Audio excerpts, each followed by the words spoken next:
Oyote sahadat wite iman godhonge solawat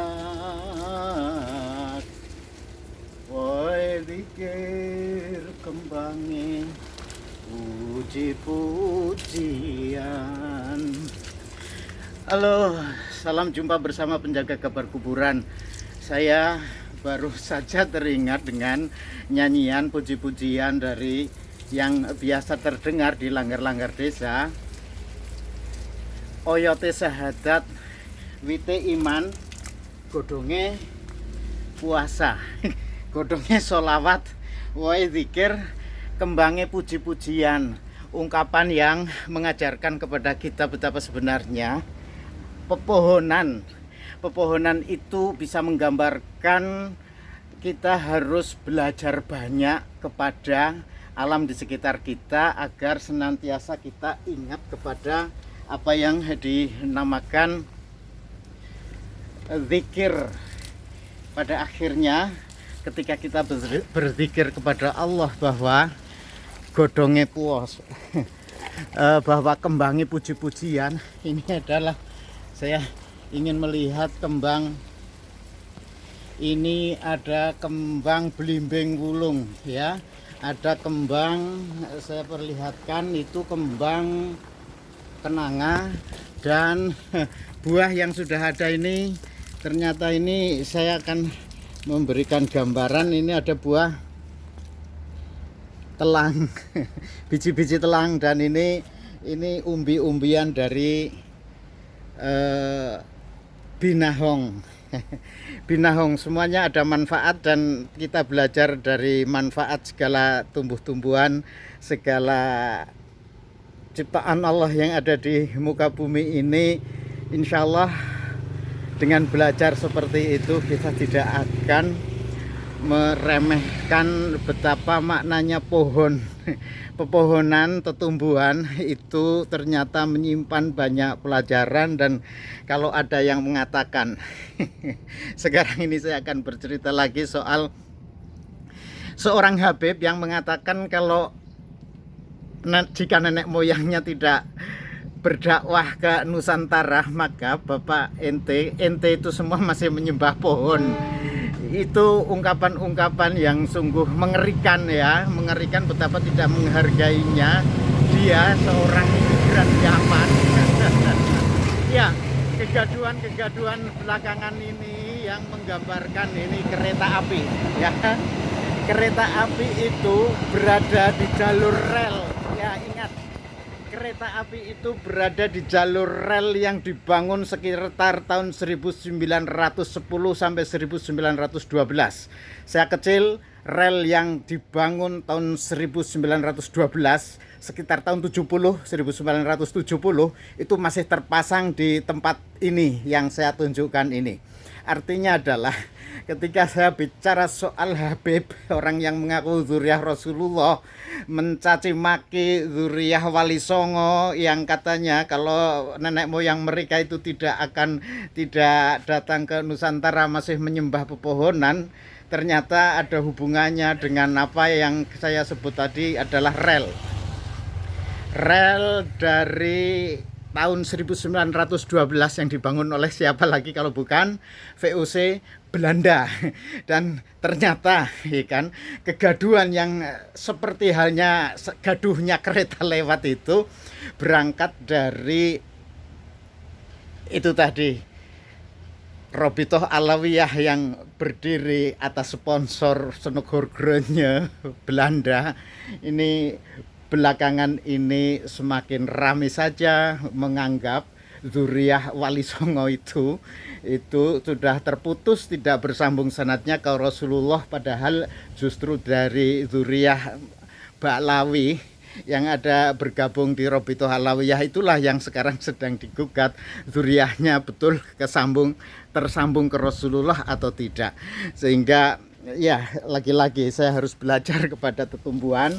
Ya, ini saya menanam yang namanya ya, saya akan perlihatkan bahwa saya lagi menanam banyak tumbuhan yang di situ akan belajar dari sana banyak pelajaran untuk bisa menangkal, ya, menangkal bagaimana kita harus mulai berpikir, ya, harus mulai berpikir dzurriyyah Rasulullah itu untuk senantiasa ingat kepada alam sekitar, terutama ingat kepada pepohonan.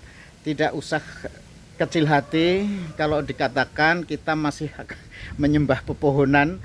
Kita tidak akan menyembah pepohonan, tetapi kita memuliakan pepohonan, ya kan? Pohon apa saja.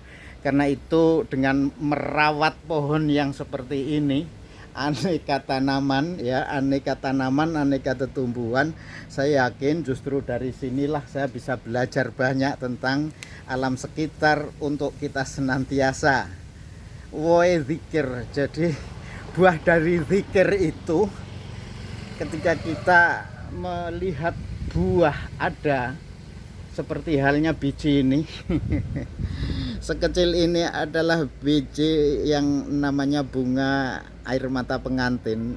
Ketika kita tanam dengan baik, kemudian dirawat, menghasilkan tumbuhan, menghasilkan bunga.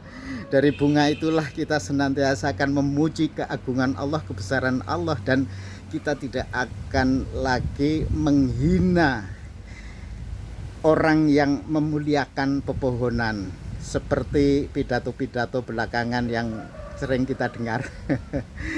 Yang luar biasa, merasa Habib Dzurriyyah Ba'lawi dari Robitoh Alawiyah itu mengaku merekalah yang berhak menyandang gelar Habib, yang secara meyakinkan katanya itu dzurriyyah Rasulullah dan karena itu harus dimuliakan. Enggak lah, ente itu sedang berhalusinasi, mengglorifikasi, mencintai Rasulullah itu tidak dengan membeli siwaknya, siwak bekas ente itu ya enggak mungkin lah. Bersolawat kepada Rasulullah. Jadi ketika puji-pujian yang biasa kita dengar dilanggar, godongnya solawat, jadi daun, selembar daun ini, ya, selembar daun yang jatuh Allah itu tahu. Artinya ketika kita tahu bahwa ketika ada selembar daun jatuh, wa matas kutumi warokotin ila yang lamuha, kita pasti akan bersolawat kepada Rasulullah Sallallahu Alaihi Muhammad, karena di ajaran Rasulullah pun betapa kita harus memuliakan, ya kan?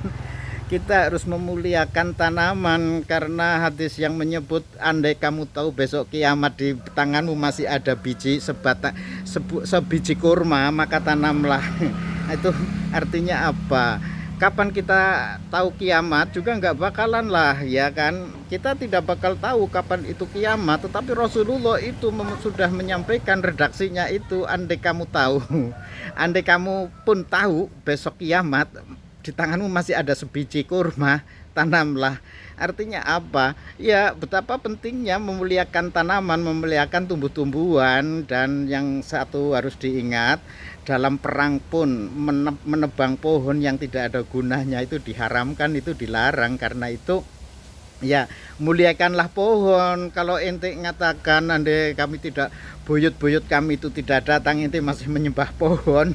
Ya, sampai sekarang pun saya masih menyembah pohon, dalam arti memuliakan pohon, karena pohon itulah sumber kehidupan. Dan saya coba merawat pohon-pohon ini, termasuk ini saya merawat, ya. Saya tunjukkan nih, ya, saya tunjukkan nih, ini namanya pohon Nogosari yang biasa tumbuh di makam-makam keramat, ya.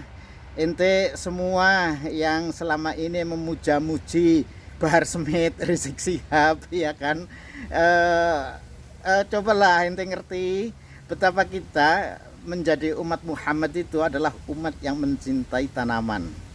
Itu ente perlu ingat nih, umat yang mencintai tanaman sebagai perwujudan kita senantiasa zikir kepada Allah.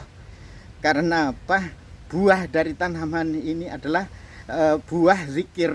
Senantiasa kita ingat kepada Sang Pencipta, ya kan? Kalau kita menanam tanaman-tanaman itu, yang kita harapkan kan memang buahnya, ya kan? Ya, pada saat sebelum buah itu tumbuh, ada bunga, kembangnya puji-pujian. Pada saat kita sudah melihat pohon yang kita tanam itu berbunga, ya kita akan memuji-muji, ya Allah akan memuji betapa kebesaran Allah itu terlihat dari setangkai bunga. Setangkai bunga itu juga pelajaran yang sangat berharga. Dan ya, sekali lagi, ayolah para Habib dari yang mengaku-ngaku Habib nih ya. Ini kan Kiai Imaduddin sudah semakin punya data yang cukup valid bahwa nasab Robitoh Alawiyah Baklawi itu terputus sanatnya, terputus zuriyahnya ke Rasulullah. Ya nggak usah dipaksakan lah, akui saja. Karena bagi kami lah ya, kami yang memiliki satu garis ke Wali Songo yakin, ketika kita yakin bahwa kita itu sebenarnya punya garis keturunan Wali Songo, dan yakin Wali Songo itu memiliki garis nasab sampai ke Rasulullah, itu tidak pernah membangga-banggakan. Bahkan kami kadang kalau disebut, diberitahu itu, bahkan apa benar sih, saya malu karena apa, akhlakku itu masih jauh dari akhlak Rasulullah. Itu yang harus kita ingat. Dan semoga saja ya, saya hanya dengan berusaha mencintai tanaman, itu bagian dari kita bisa berzikir kepada Allah, bagian dari kita memuji kepada Allah, bagian dari kita mengokohkan syahadat kita, asyhadu alla ilaha illallah wa asyhadu anna muhammadar rasulullah. Dan itu dalam arti bagian dari cara kita merawat, menghargai nasab. Kalau memang kita memiliki darah zuriyah sampai ke Rasulullah, sedikit-sedikit kita menghayati betul bagaimana akhlak Rasulullah, mencintai lingkungannya. Itu ya. Ya, ingat apa artinya? Andai kamu tahu kiamat besok di tanganmu masih ada sebiji kurma, tanamlah. Itu sebuah gambaran betapa Rasulullah itu mengharuskan kita untuk menanam pohon, karena dari pohon itulah kita mendapatkan sumber, ya kan, sumber kehidupan selain air. Setelah air adalah oksigen, ya kan. Oksigen itu yang naik ke langit di permukaan ini nanti kan dihirup oleh siapa? Orang yang ada di belahan bumi lain. Padahal kita yang memproduksi oksigen dari tanaman, dari tetumbuhan. Itu pesan dari penjaga kabar kuburan untuk ente yang menghina zuriyah Wali Songo ya. Sekian, terima kasih. Wassalamualaikum warahmatullahi wabarakatuh.